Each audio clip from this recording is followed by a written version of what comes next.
ନିଜର ଭଉଣୀର 2 ମାସ ପୂର୍ବରୁ ପୋତା ହେଇଥିବା ଡେଡ୍ ବଡି ଗାଡ଼ିକି ନେଇକି କାନ୍ଥରେ ମୋହନ ମାଝୀ ପ୍ରତି 3 ମାସରେ 2 ଦିନ ଏଇନା 3 ଦିନ କେଉଁଝରରେ ବୁଲିବେ, ଗଳି କଦି ବୁଲିବେ, ଆମ୍ବ ଗଛ ପୋତିବେ, ଶାଳ ଗଛ ପୋତିବେ। କଣ କରୁଛନ୍ତି ମୋହନ ମାଝୀ? ଏତେ ପୋତିଛ କଣ ହେ? ତମ ଲୋକଙ୍କୁ ତ ମାରିକି ପୋତିକି ସେ ହାଡ଼ ଧରିକି ଆଣିକି ଥାନାରେ ବହିଛି ବ୍ୟାଙ୍କରେ।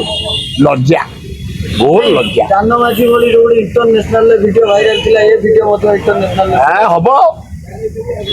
ଏଗୁଡାକ ଦୁଃଖଦାୟକ ଘଟଣା। ଗୋଟା ଲୋକର ଭଉଣୀ ତାକୁ ଜିଅନ୍ତାରେ ମାରି ତାକୁ ପୋତି ସେ ଯାହା ହଉ ସେ ହାଡ଼କୁ ଆଣି ବ୍ୟାଙ୍କ ଆଗରେ ଥୋଇଛି, ଧନ୍ୟବାଦ ତାକୁ ପ୍ରଶଂସା କରିବା କଥା। ଏବଂ ମୋହନ ମାଝୀ ତମ କେଉଁଝର କେସ୍ ତମେ ଟେକଅପ୍ କରିବନି? ହୋମ ମିନିଷ୍ଟର, ତମେ chief minister, all in all କରୁଛ କଣ? ତମ ଗାଁ କଥା କରିପାରୁନ, ତମ ସାହି କଥା କରିପାରୁନ, ତମ ଜିଲ୍ଲା କଥା କରି ତମେ ଓଡ଼ିଶା କଥା କଣ ବୁଝିବ? ଦୁଃଖଦାୟକ ଘଟଣା। ଯୋଉ ବିଧାୟକ ମାନେ ବାଚସ୍ପତି ମହୋଦୟଙ୍କୁ ଦେଖା କରିଥିଲେ ମୁଁ ତାକୁ ଧନ୍ୟବାଦ ଦଉଛି।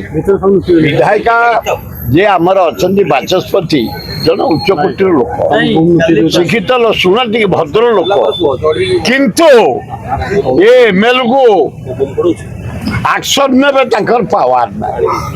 ଯଦି ନରେନ୍ଦ୍ର ମୋଦି ସାରୁ କ୍ଲିୟରେନ୍ସ ଦେବେ, ସାହା ଦେବେ, ତାହେଲେ କିଛି କରିବେ। ଏ ଭଦ୍ର ମହିଳା, ଶିକ୍ଷିତା ମହିଳା, ଅନେଷ୍ଟ ମହିଳା, ଦାମୀ ମହିଳା, କିନ୍ତୁ ଭିଡ଼କୁ ନୁହଁ।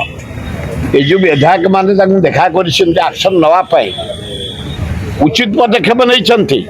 କାରଣ ଗୋଟେ ଦଳରୁ ତମେ ନିର୍ବାଚିତ ହେଇ ସେ ଦଳକୁ ଧୋକା ଦେଇ ପଇସା ନେଇକି ଫେରେ ଏମଏଲଏ ହେଇ ତମ ଅର୍ଡିନାରୀ ଲୋକ, ସରପଞ୍ଚ, ୱାର୍ଡ ମେମ୍ବର ଅଲଗା, ତମେ ବିଧାୟିକା ହେଇ ତମେ ଅନ୍ୟ ଦଳକୁ ଭୋଟ ଦବ, କୃତଜ୍ଞ ଯାହାକୁ କୁହାଯାଏ, କୃତଜ୍ଞ। ତାଙ୍କୁ ଆକ୍ସନ ନେବା ପାଇଁ ବାଚସ୍ପତି ଦେଖା କରିଛନ୍ତି, ଭଲ କରିଛନ୍ତି, କିନ୍ତୁ ଏ ବାଚସ୍ପତି ନେଇପାରିବେନି।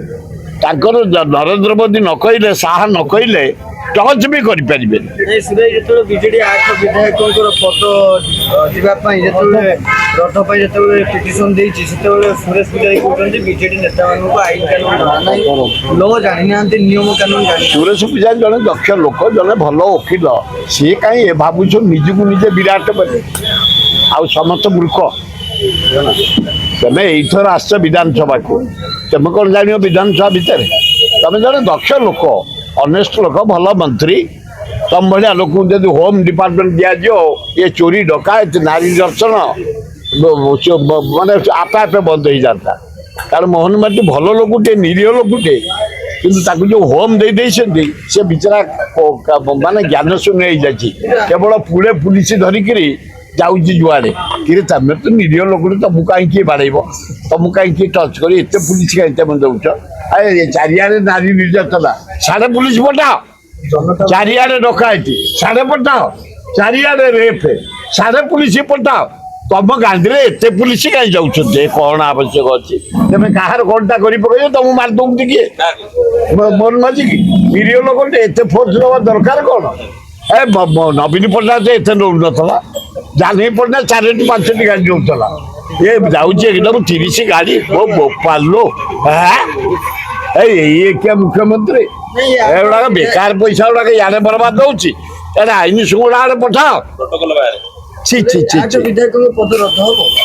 ହବା ଉଚିତ। ଯାହାଠୁ ଭଳି ଗୁରୁତର ଭୁଲ କେହି କରିବେନି କେବେ, ହବା ଉଚିତ, ଶିକ୍ଷା ଦେବା ଦରକାର। ତମେ ବିଧାୟକ, ତମକୁ ଲୋକ ଇଲେକ୍ଟ କରିଛନ୍ତି, ତେବେ ପଇସା ନେଇକି ଯାହା ତାହା କରିଦେବ? ତମ ଡେଜିନେସନ କଣ କିଛି କରିବ? ହବା ଉଚିତ, କିନ୍ତୁ ଏ ବାଚସ୍ପତି ନେଇପାରିବେନି, ସାର୍ ନ କହିଲେ ଆଉ ନରେନ୍ଦ୍ର ମୋଦି ନ କହିଲେ। ତାଙ୍କ ହାତରେ ପାୱାର ଅଛି।